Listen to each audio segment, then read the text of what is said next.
para poder continuar en las cosas de Dios. Hambre por la palabra, hambre por adorar al Señor, hambre por la oración. Y por supuesto viene la otra señal: cuando el Espíritu está en nosotros, empezamos a creer. Y por último, pues el amor se empieza a manifestar, el amor a Dios y el amor hacia el prójimo. Voy a entrar, hambre de Cristo es la prédica de hoy, y vamos a entrar a la palabra. Dios, Dios mío eres tú, de madrugada te buscaré. Mi alma tiene sed de ti, mi carne te anhela en tierra seca y árida, donde no hay agua. Hasta ahí. El verso 2 no está al frente, pero dice: para ver tu gloria, para ver tu poder y tu gloria, así como te he mirado en el santuario. Ahí puedes llamar, que está tu sobrino, gente allá afuera que debe, pues están adentro.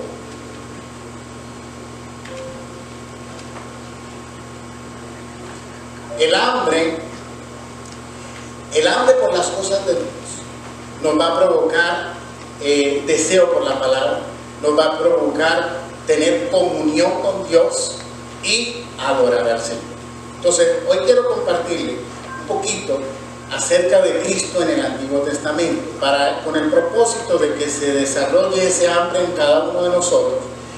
No puedo seguir compartiendo esto los domingos, los viernes voy a seguir con esto de Cristo en el Antiguo Testamento, porque quiero que comprenda que Jesucristo está desde Génesis hasta Apocalipsis, porque el centro de la palabra de Dios es Cristo. Por eso le dije en la Santa Cena: Él es el camino, Él es la verdad y Él es la vida. Y nadie, absolutamente nadie, llega al Padre sino a través de Jesús. De manera que en cuanto a Adán, recuerde, Adán, Jesucristo es el postrer Adán. Y cuando Adán, el Padre, Dios Padre, lo duerme, eso significa el momento en que Cristo está en la cruz muriendo. Cuando Dios Padre saca la costilla de Adán para hacer a Eva de esa costilla, es lo mismo que sucedió con Cristo en la cruz, cuando el costado fue abierto para sacar a la iglesia, que es la esposa de Cristo. Y ahí en Génesis, en eso se llama tipología, y ahí en Génesis vemos desde Génesis como la crucifixión de Cristo en Adán, cuando Adán es operado por Dios para sacar a Eva, su esposa. Fue lo mismo que sucedió con el postrer Adán en la cruz, donde esa lanza atravesó su costado, y ahí sale la iglesia, la esposa de Cristo, nosotros.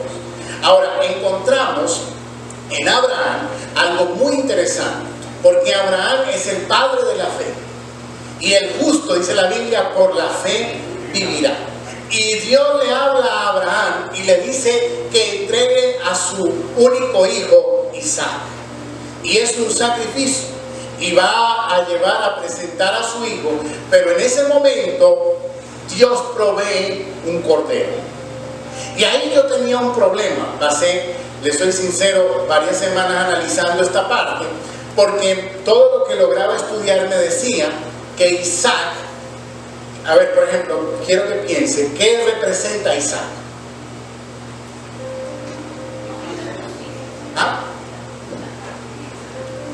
Tipológicamente, Isaac representa algo. ¿Qué representa Isaac? A Jesús. Cuando Abraham va a sacrificar a Isaac, viene la provisión, que es el cordero. Entonces, hasta ahí yo pensaba, Isaac debe ser la iglesia, porque vino un cordero en lugar de Isaac y ocupó el lugar de Isaac, parece. Y yo estaba tratando de sostener ese punto como lo veía ahí. Pero recuerden, la Biblia no podemos torcer la Biblia para que diga lo que nosotros queremos, sino que tenemos que ir a ver qué es lo que la Biblia verdaderamente dice. Y cuando usted sigue leyendo la historia, Abraham envía a Eliezer a buscar la esposa de Isaac. Y Eliezer significa Dios es mi ayudador. Significa que Eliezer representa al Espíritu Santo buscando a Rebeca, que era la esposa de Isaac. O sea que Rebeca representa, Isaac representa a ese matrimonio y en la iglesia. Entonces, ¿cómo no podemos torcer esto? ¿Por qué Dios no permitió que Isaac muriera? Porque si representaba Isaac, tenía que morir, pero no lo podía matar. ¿Sabe por qué? Porque el único sacrificio que tiene valor es el de Cristo. Por eso vino la provisión. Amén. Ahora, es muy interesante porque encontramos a José. Y aquí, no sé si pueden tomar nota o poner mucha atención, porque José es uno de los más pegaditos a la vida de Cristo. José era amado por su padre. Y cuando Jesús aparece, que es bautizado en el agua, el Dios Padre dice: este es mi Hijo amado, en quien tengo complacencia. José era odiado por sus hermanos. Lo odiaban porque le tenían envidia. A Jesús los judíos lo odiaban porque le tenían envidia.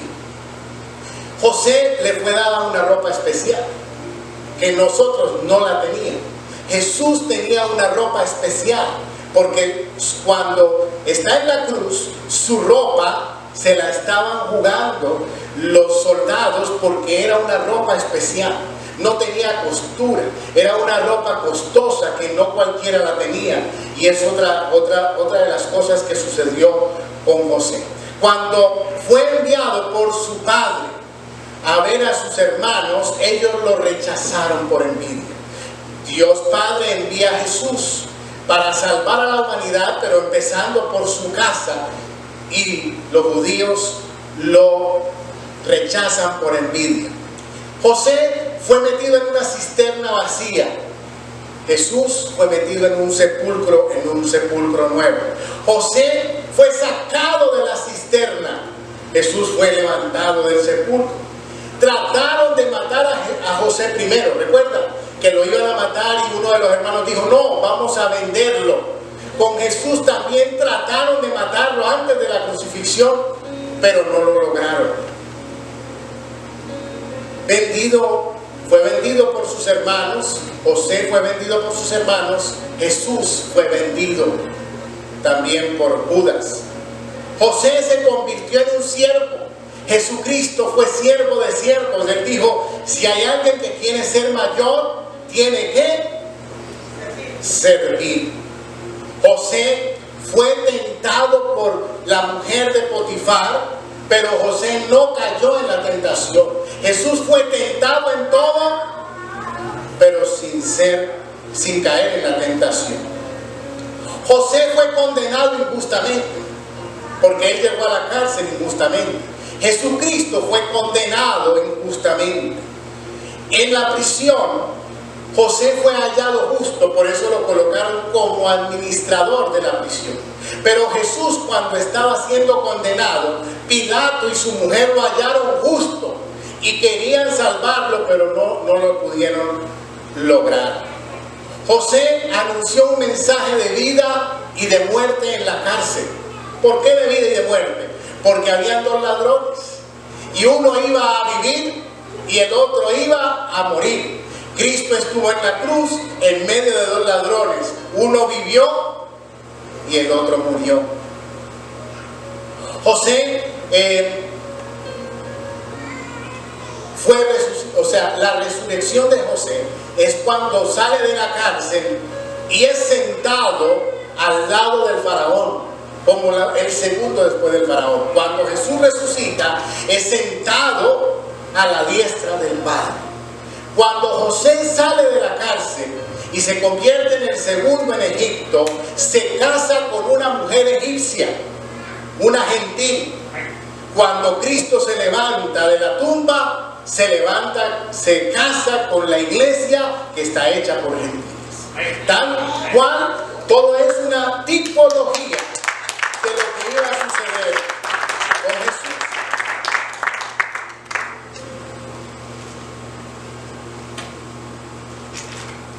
José, mire esto que interesante. José salvó al mundo de la muerte, porque en ese tiempo todos iban a morir de hambre. Había un hambre prácticamente mundial, vamos a decirlo así, en toda esa área. Y José se convirtió en el Salvador. Todo el que venían de todos los lugares a coger comida en Egipto, porque era el único lugar donde había comida, y fueron salvados. Jesús es el pan de vida eterna, y el único que puede salvarnos es si vamos a Jesús, tal cual como pasó con José. Solamente que en José salvó la vida física, pero Jesús salva nuestra vida espiritual. Amén. José se convirtió en bendición primero para Egipto y después para sus hermanos.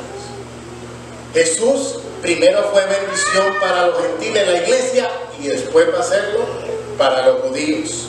José probó a sus hermanos. Recuerda que les cambió, les metió cosas en los sacos que llevaban con comida, y fueron probados, porque Jesús también va a probar nuestra fe.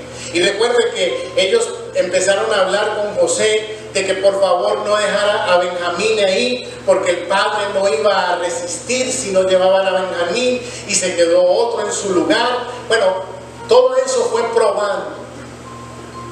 José se reveló a sus hermanos en el segundo viaje. Ellos vinieron una vez por comida, y en el segundo viaje fue que se reveló a ellos.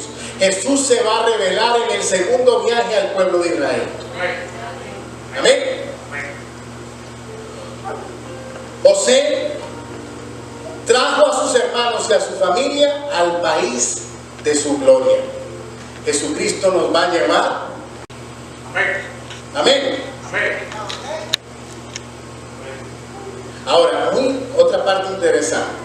Cuando el hambre acosó a Egipto, los egipcios venían donde José y empezaron a vender todo, a entregar todo por comida, porque no había más nada.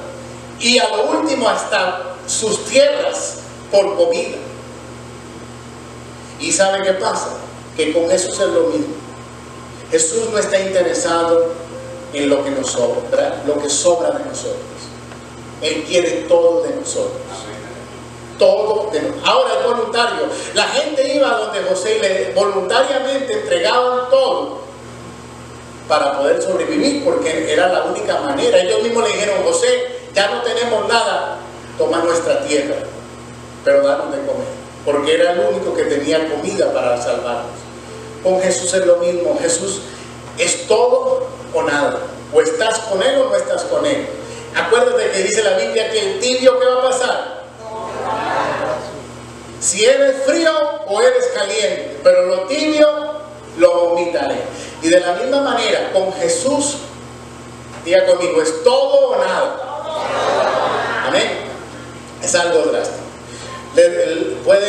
Si usted tiene su Biblia, habla en Génesis 5. Todo en la Biblia habla de Cristo. Y todo en la Biblia es importante. Cuando usted lee algo y le parece aburrido, es porque no lo entiende. Es porque todavía no le ha sido revelado o no lo entiende. Hasta las genealogías nos enseñan. ¿Sabía usted que las genealogías son importantes? Le voy a comprobar. En Génesis capítulo 5, verso 1, nos habla de Adán. ¿Qué significa el nombre de Adán? Hombre. En el verso 3, Adán tiene a Set, y Set significa elegido. En el verso 6, Enos. Set tiene a Enos, y Enos significa mortal. El nombre significa mortal. Luego Enos tiene a Cainán, y Cainán significa dolor. En el verso 12, Mahalalel significa bendito Dios. En el verso 15, Jared significa descendió. En el verso 18, Enoch significa declarado. En el verso 21, Matusalén significa su muerte traerá. En el verso 25, Lamec significa desesperación. Y en el verso 29, Noé significa descanso. Ahora, únalo todo. Y significa hombre que fue elegido mortal para sufrir, pero el bendito Dios descenderá declarando que su muerte traerá a los desesperados descanso.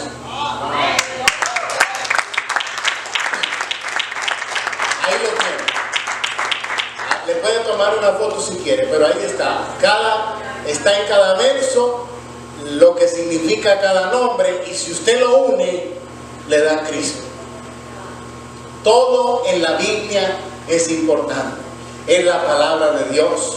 Y Dios no va a decir cosas como nosotros muchas veces hablamos sin pensar. Muchas veces nosotros decimos cosas que no son. Pero Dios no es así. No es hijo de hombre para que se arrepienta o para que mienta. Cada palabra en la palabra de Dios es importante. Cielos y tierra pasarán, pero mi palabra no pasará. Ahora yo quiero, es la función o el propósito de este día, que se desarrolle el hambre de Dios. Que es algo que yo quiero que comprenda. La reverencia es la que va a provocar que Dios te dé más. Por eso estamos haciendo hincapié en la reverencia, porque la reverencia va a provocar que venga más.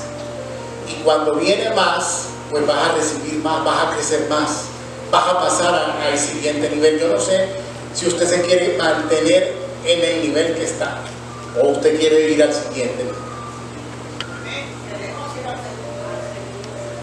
Queremos crecer, queremos ir al siguiente nivel personalmente. Si nosotros personalmente avanzamos de nivel, pues todo va a avanzar. Pero para eso necesitamos tener hambre. Amén. Es muy importante el hambre de Dios. Y yo por eso quería compartir estos pequeños detalles. El próximo viernes yo voy a continuar todo lo que le he hablado de Génesis. Abraham, las tipologías, Adán. La otra vez le mencioné un poquito de Melquisedec, ahora José, y el viernes yo creo que empezamos con Moisés, porque el mismo Moisés es otra tipología de Cristo, porque todo en la Biblia habla de Cristo. Y la iglesia, que somos nosotros, la esposa de Cristo, tiene que estar preparada para la venida de Cristo. Porque en la venida de Cristo vienen las bodas del Cordero, y se los decía la semana pasada, se lo repito hoy. A esa boda no hay invitados. O eres la novia o no vas a la boda. O sea, solamente la novia va a la boda. No es como una boda donde invitan a la gente. Allá no hay invitados. O la novia y el novio. Los ángeles serán los testigos de la boda. Pero hay gente que dice, no, yo quiero ir a la boda, pero cree que va a ir como invitado. Como invitado no va nadie, solamente la novia. O sea que es muy importante que estemos preparados. ¿Cómo es la novia? Sin mancha y sin arruga. Pero lo más importante es la novia tiene que estar enamorada del novio. Ser la primera, claro. ¿Usted se casaría con alguien que no te ama? Bueno, Jesús tampoco. Él no se va a casar con alguien que no lo ama. Por eso es que es tan importante. En Apocalipsis Dios le advierte a las iglesias, y hay una iglesia que trabaja duro, y Dios le dice, tengo contra ti que has perdido tu primer amor. Eso es muy importante. Por eso, si se ha ido el hambre por buscar de Dios, por leer la palabra, eso es un síntoma de que el amor, el primer amor, se ha perdido. Ahora, eso se puede recuperar, pero tienes que esforzar a recuperar eso, pedírselo a Dios y desear eso. Hay gente, ¿cuántos le han pasado momentos donde no tiene deseos, como que Dios no está, como que todo se acabó, como que hay un vacío? ¿Cuánto le ha pasado eso? Eso nos pasa. Pero ¿saben lo peor que podemos hacer? Es quedarnos en esa posición. Cuando eso pasa, es una alarma para que busquemos más de Dios. Es una alarma para que nos levantemos a perseguir al Señor, a ir detrás del Señor, a mostrar que lo necesitamos, que lo amamos. Pero si usted siente eso y dice, no, ya, y se queda en ese punto, va a ser difícil reconquistar el primer amor. Eso usted lo tiene que alimentar. No me diga parejas, las parejas que estamos aquí, hay algunos que dicen, no, se me acabó el amor. Eso es mentira. Eso hay que alimentarlo, eso hay que cuidarlo, eso hay que trabajarlo. Eso no, porque cuando usted dice se me acabó el amor, es porque usted está mandando en la emoción. Y el amor es más que la emoción.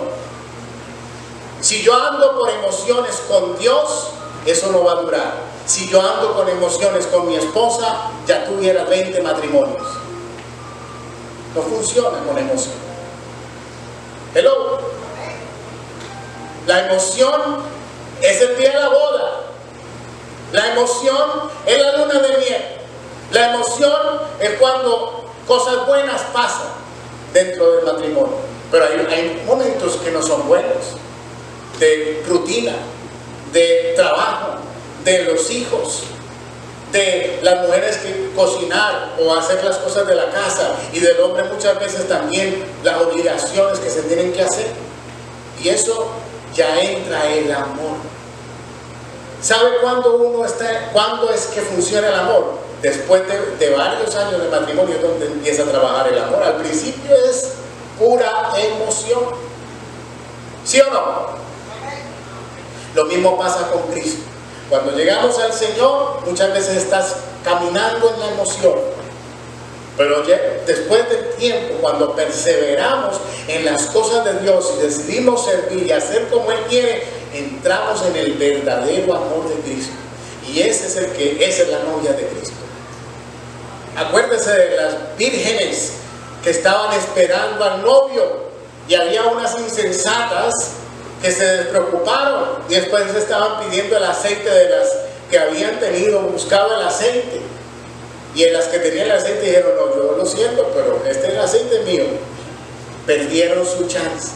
Entonces, es muy importante esa búsqueda del Señor. Yo le inquieto en el nombre de Cristo, de que no deje apagar ese amor, de que se apasione por el Señor, de que se entregue de lleno al Señor. Por emoción usted no va a durar en esto, no va a funcionar. Las emociones son un poquito que nos ayudan un poquito nada más, pero no podemos depender de la emoción. Amén. Imagínense, ¿qué emoción tendría Jesús en la cruz? Gotas de sangre de solo pensar lo que venía. Lo hizo por amor, no por emoción. Usted tiene que diferenciar eso.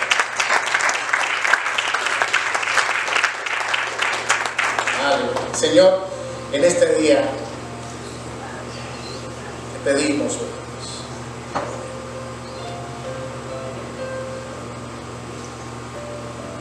que podamos de verdad estar enamorados de ti, que lo que decimos sea igual a lo que somos, que lo que predicamos sea lo mismo que lo que hacemos, que no haya diferencia, que tengamos esas dos caras iguales, lo que hacemos y lo que somos, que verdaderamente seamos tus discípulos, no solamente aquí dentro de este edificio, sino en todo lugar donde vayamos, seamos tus discípulos.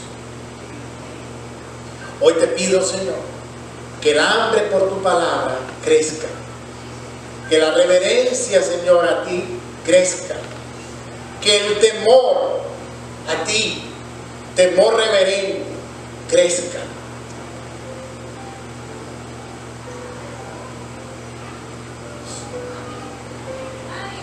Le voy a pedir un minutito más para algo. ¿Recuerdan cuando Moisés, Dios le iba a hablar a Moisés, Dios descendió en el monte y Dios le iba a hablar a todo el pueblo. ¿Recuerdan? ¿Se acuerdan esto? Que el monte se incendió en fuego y Dios quería hablarle a todos. ¿Y qué pasó con el pueblo? ¿Qué temor? Tuvieron temor de que les pasara algo a ellos. No tuvieron temor a Dios, sino era un temor egoísta. Me va a pasar miedo, me va a pasar algo a mí, yo no quiero hablar con Dios. Habla tú, Moisés, y nos cuentas a nosotros. Ese no era temor reverente, ese era temor a que me pase algo a mí, un temor egoísta. Hay gente que tiene ese temor, voy a la iglesia porque si viene Cristo, me quedo. Ese no es el temor que Dios habla. Temor es reverencia a Él y que yo quiero estar con Él, hablar con Él, como Moisés. Porque Moisés, ¿qué dijo? No, si tú no vas conmigo, yo no voy. Moisés no le importaba lo que le pasara a él quería estar con el Señor. Ese es el temor que Dios quiere. No el temor de cuidarnos a nosotros mismos, sino el temor de que Él es primero, de que yo quiero estar con Él. Ese es el temor de que la Biblia habla. Ese es el verdadero temor, porque el pueblo de Israel estaba atemorizado, pero era un temor egoísta. Nosotros tenemos miedo que nos pase algo y por eso no decidieron no tener esa cercanía con Dios. Se lo comparto porque es muy importante que usted entienda que el temor del que Dios está hablando le va a ayudar. El verdadero temor le va a ayudar a acercarse a Dios, no a alejarse de Dios. Si el temor que usted tiene le está alejando, ese no es el verdadero temor. El verdadero temor a Dios es reverente y te ayuda a acercarte a Dios, no a alejarte de Él. Amén. Dele fuerte el aplauso.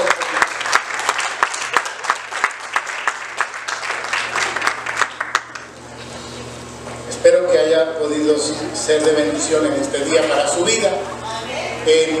Estoy agradecido con el Señor porque esta semana fue una batalla un poquito con la salud. Parece que no sé si los antibióticos me hicieron daño, pero gloria a Dios que fui al hospital y no encontraron nada, me hicieron cascar, me hicieron pruebas de todo tipo y todo está bien. O sea que con la ayuda del Señor voy a poder estar aquí otro ratito más. Amén. Es importante a veces cuidarse. Y es importante, siempre yo digo algo, cada dolor que uno tiene es una alarma. Y por eso yo mejor prefiero ir y mirar a ver qué hay. Mejor que me dijeran que no encontraron nada, pero ya las voy mejorando. Porque hay veces que ya hacemos algo cuando ya la situación es extrema y ya no hay nada que hacer. Por eso es importante que usted se cuide y atienda cada señal que nosotros tenemos. Los dolores son una señal, es una alarma. Hay una enfermedad que consiste en que no le da dolor y esa gente no dura nada, o sea, se mueren rápido porque no tienen alarmas que les indican que algo está sucediendo en su cuerpo físico. Quiero darle los anuncios rápidamente para esta semana. Sí. Amén, claro que sí. Denle un aplauso.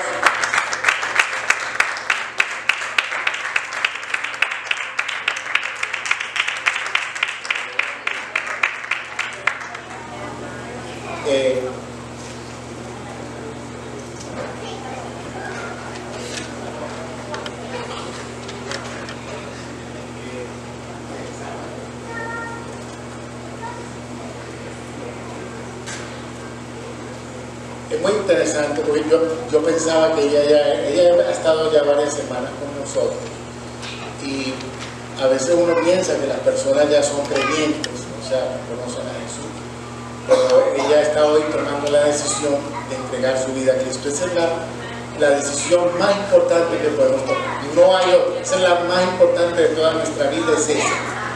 La segunda, el bien de nacer, la tercera, el matrimonio, pero la primera, la más importante de todas las decisiones, es recibir a Jesucristo como Señor y Salvador. Y hoy ella está tomando esa decisión y yo quiero pedirle que se ponga en pie para que juntos lo hagamos con ella y vamos a repetir todo. Señor Jesús, en este día yo quiero entregarte mi vida. Te reconozco como Señor y Salvador de mi vida. Moriste en la cruz por mí. Y hoy quiero entregarte toda mi vida.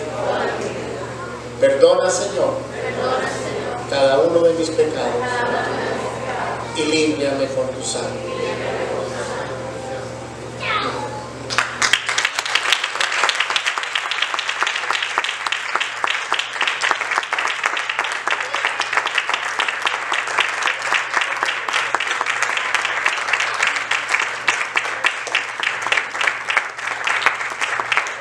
La Biblia dice que cuando recibimos a Cristo somos trasladados del reino de las tinieblas al reino de la luz.